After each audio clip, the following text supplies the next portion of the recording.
টাকা চাইছি, 100 টাকা দিয়ে দিচ্ছি। ভালো ভাই তোমার এর লেগে।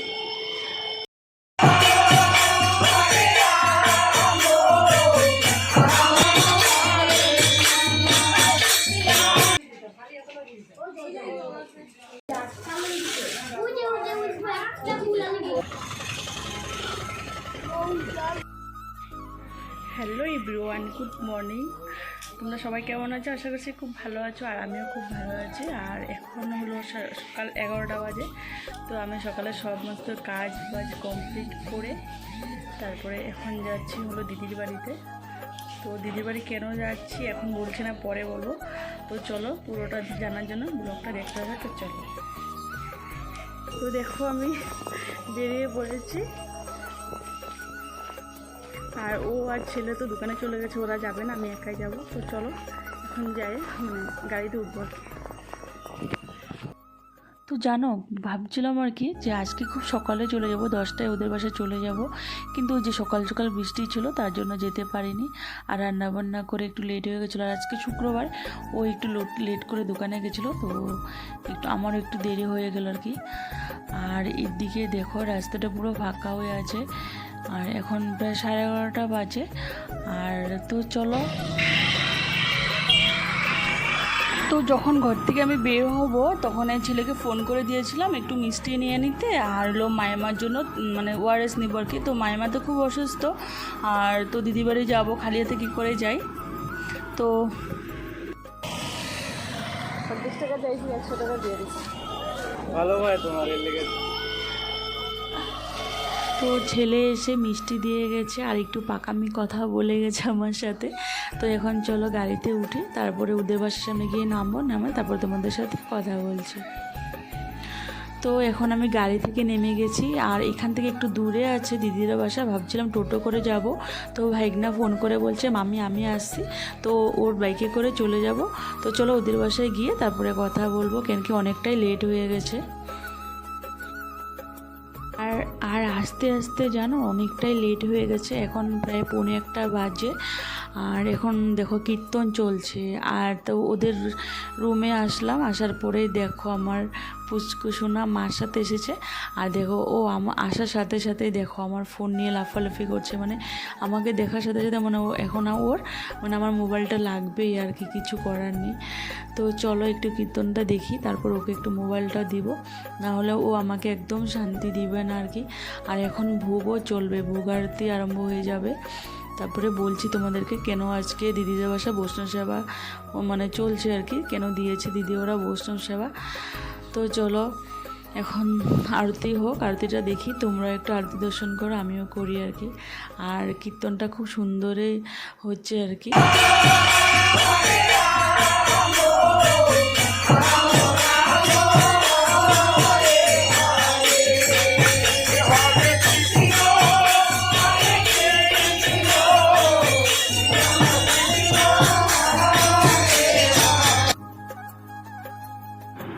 এদিকে তো ভোগ আরতি চলছে, আর এখন ভোগের জন্য রেডি করছে, যে বৈষ্ণবের ভোগ দিয়ে দিচ্ছে আর কি। আর মায়েমা দেখতে পাচ্ছ ওই যে বিছানায় শুয়ে আছে। তো হলো মায়েমা খুব অসুস্থ। মায়েমা মানে আমার দিদি নন্নাসের আর কি, বড় নন্নাসের শাশুড়ি। তো মায়েমা আর আমার শাশুড়ি মা মানে একসাথে বিছানায় পড়েছিল ওরা, যখন খুব অসুস্থ হয়েছিল। তো আমার মা তো মানে শাশুড়ি মা তো মারা গেল আজকে 5 মাস হয়ে গেছে, কিন্তু মায়েমা এখনও খুব অসুস্থ আছে, বিছানায় আছে। তো কি করব, তো মায়েমাকে প্রসাদ দেওয়ার জন্যই আর কি আজকে বৈষ্ণব সেবাটা দেওয়া হয়েছে। আর আমি তো ভাবছিলাম সকালে আসবো, কিন্তু অনেকটাই লেট হয়ে গেছে, তো কিছু করার নেই আর কি। তো এখন ভোগ আরতি চলছে, আর দেখো কি সুন্দর করে নাচছে। আর আজকে দিনটা না মায়েমার বৈষ্ণব সেবা দেখে মনটা খুব খারাপ হয়ে গেছে। কেন কি মানে যখন আমাদের মা মানে মারা যাবে তখনও সেম এক শুক্রবারে এরকম বৈষ্ণব সেবা হয়েছিল। তো পরের শুক্রবারে মা মানে মারা গেছে আর কি, মানে আমার শাশুড়ি মা মারা গেছে। তো ওই দিনটাই যে আজকে ফট করে মনে পড়ে গেল, মানে জানি না কেন জানি ভীষণ দুঃখ হচ্ছিল আর কি মনে।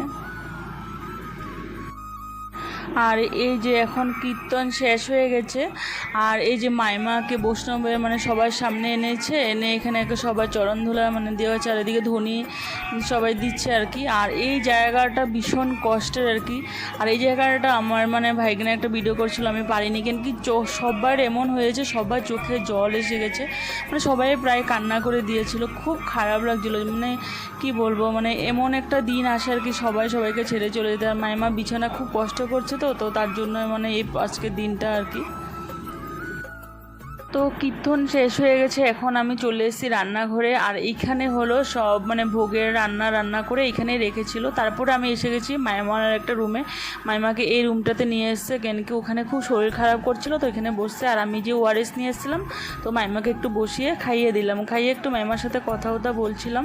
আর এমন টাইমটাতে মাইমার শরীরটা খুব খারাপ করছে, তো দেখতে পাচ্ছ এই দেখো মাইমাকে এখন ঘুম পাড়িয়ে দিচ্ছে, জানি না খুব ফট করে জানি না শরীরটা খারাপ করছিল আর কি। তারপরে আমি একটু বাইরে চলে এসেছি, আর এসে দেখি এখানে খাওয়া দাওয়া রেডি চলছে। আর ওই যে ভিতরে হলো সাধু বৈষ্ণব মানুষ যারা আছে, তো ওখানে প্রসাদ খাবে, আমাদেরকে তো ভিতরে ঢুকতে দিবে না, তার জন্য ওই বাইরে আর কি মানে সবাইকে জায়গা করে দিচ্ছে, এই সামনে যারা এখানেই প্রসাদ খাবে। তো ছোটো বাচ্চারা এমনি মানুষ আছে।